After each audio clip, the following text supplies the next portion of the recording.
Hello everybody, welcome to Crafty Soup. My name is Misty. Today I have a layout process video for you as part of the Load challenge. And if you don't know about Load, I will leave info in the box below. But this challenge had several prompts to it, and I decided to go ahead and cover them all. One was to tell a story of being behind the scenes. Two was a no photo layout, and three was to be inspired by a Motown album cover. So I chose this cover from the Stevie Wonder album, and I just wanted to give full disclosure that this website here is where I found this image. Right, let's move into the creating of this layout. It actually wasn't very difficult. I used my Cricut to create the backdrop for this page, which is these giant letters, and I chose driver as my title to the layout because it fit very well with the word wonder from the album cover, and I do have that cover up in the corner so you can reference it when I mention each step. So those letters had some color to them. Now it's hard to see, but they were like a collage of photos of Stevie Wonder.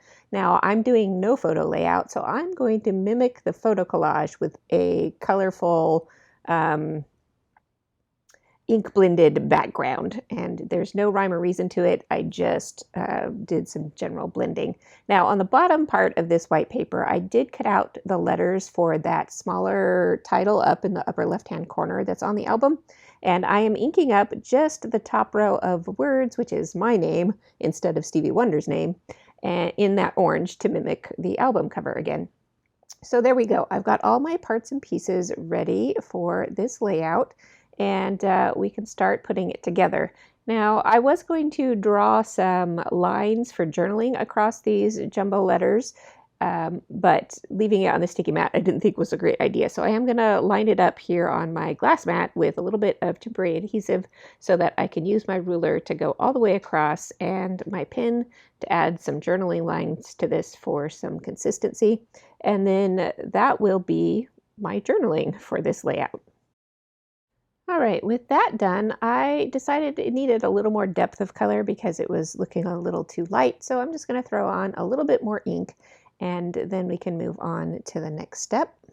This next step of the process turned out to be the most fiddly. I often will pick up small items with a piece of low-tack tape in order to flip them over, glue it, and then align it on my project. But trying to pick up letters off of an already sticky mat with a less sticky tape did not work so well. So in the process, I lined up all my letters on my glass mat and then went ahead and glued them down. And then I realized I have a way better idea on how to make this much easier. So I pulled back my cutting sheet, and then when I popped the letters off of my sticky mat, I just popped them right back into the cutting sheet like a puzzle piece, and that will line them up perfectly for me. And then I can go ahead and put that tape on there and peel away the carrier paper and just have my letters left over. And there we go. So much easier to get this whole process done. So I'm glad I figured that out before I got too far along into this whole thing. So I'm just going to pop those onto my layout just like on the album cover. And the album cover reads Stevie Wonder, Where I'm Coming From. And because my title is Driver, I wrote Misty Murphy, Where I'm Going To. So that is my total kind of cheeky play on this album cover and the story of how much I drive my kids around to various activities. So next up is about 1,000,000 feet of foam tape. Normally I wouldn't use this much foam tape on a project, but with such a simple layout, I think the extra dimension that it adds really does something for the layout. And I know it's hard to tell on camera, but it is there. So the next step is to add more of that foam tape to the individual letters. So you can see that I backed the green piece with a white piece, and that actually forms the white outlines around the letters as is in the album cover.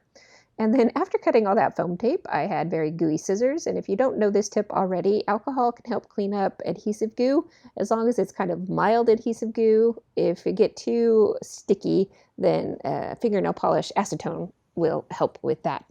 So the last part of this layout is to add a little embellishment down in that bottom center space, like on the album cover. It has the Motown album, the Motown company logo, and I'm going to create a little embellishment with a license plate and a little fussy cut car. And yes, I cut into a single sheet of pattern paper just for a smaller than 1-inch square out of that paper, but it's okay because I have a couple sheets of that paper. And this added the final touch that I needed to my layout. And yes, it had to have more foam for that piece there. So that is it. Not every layout needs to be very complicated or even have a lot of photos. This layout just tells a story of something kind of monotonous that is a big part of my life. So that big title with lots of journaling does the job. I hope you got something helpful out of this video, and if you did, I would really appreciate a like because that does help my channel. And I will be back on Monday with a mixed media layout for you as part of Mix It Up Monday. Until then, have an artful day.